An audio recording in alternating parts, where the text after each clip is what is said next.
you can do. In the flesh, or I should say, the flesh tones. Anyway, I'd like to speak on behalf of all of us here that we really enjoyed our vacation here in San Carlos. We met a lot of nice people. Well, a couple not nice people. I tell you, I'm going to kill the guy, if I ever see him again, who told me that the bowl of red stuff on the middle of the table was Mexican soup. That's pretty rude, isn't it?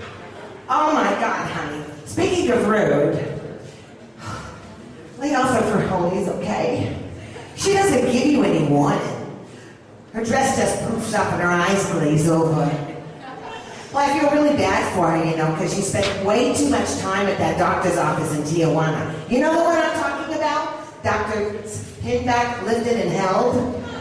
Well, the poor baby's had so much work done that she has to cross her legs to get enough slack to smile. All day she just sits there and moans about how her son never calls her. Well, that's her son right there. 2 Dixie cups and a strings and he could call the broad. Funny thing, I would think that a guy that dresses like that would be living with his mother, don't you? Yeah. Well, I want to tell you a little bit about this 8x10 that Leonardo da Vinci did. He did this 8x10 in a couple wallet size, too. I first met Leon. Well, honey, we were close. Elle and I first met that turkey at the Last Supper. Well, I did. He was doing a group portrait, and I was the waitress. And I would have been in that shot, Greg, if it hadn't been I had to run for beer. I think it was a rock group. There were 12 really nice guys with long hair, called themselves the Apostles. They had this lead singer, and he had his own spotlight, and I never could quite figure that out. But that was the last supper I ever worked, honey, because the tips were terrible. The wine was fine, but the bread was a bore. So I decided to go down to and visit my friend in Paris. I had a little thing going with Toulouse-Lautrec. Well, he was a big spender. Well, a little big spender. But unfortunately, every time he turned around, he had his nose in my business, which was okay in the summer. I used to make him stand in the refrigerator before we went out on a date. But it got really bad there for a while, and I just said, "You've got a screw loose, Toulouse," and I split down those stairs, Krista. I went right down there and jumped in my little car, and I decided to go down to the Twin Cities. They're named after friends of mine, twin brothers, Sodom and Gomorrah. Did you know them? Did you know their sister, Glocomorrah? Oh, honey, she was a good time that was had by all.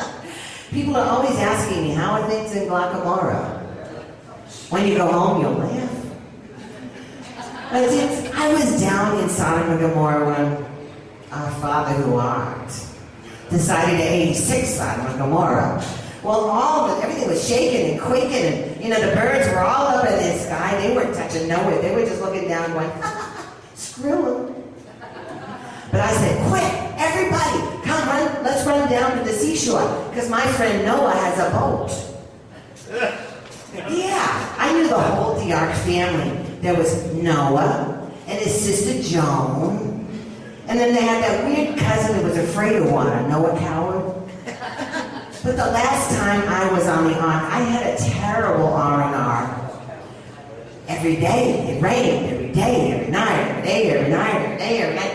And honey, I love animals too.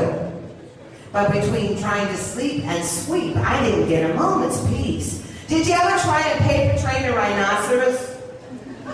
Honey, if you hit it in the nose with a rolled up paper, you better pray to God you're holding the New York Times. Well, you know what? I just have to love Noah. I mean, ladies, who wouldn't? He had 2 of everything. Oh, mess with Mona. I want to thank you all for coming down here. We really enjoyed coming to San Carlos, and we're coming back in March. And we got this very special guest coming in March. His name is Chris Montez. And I'd like to leave you with a little philosophical massage. What the Italian ladies say when the dinner is ready,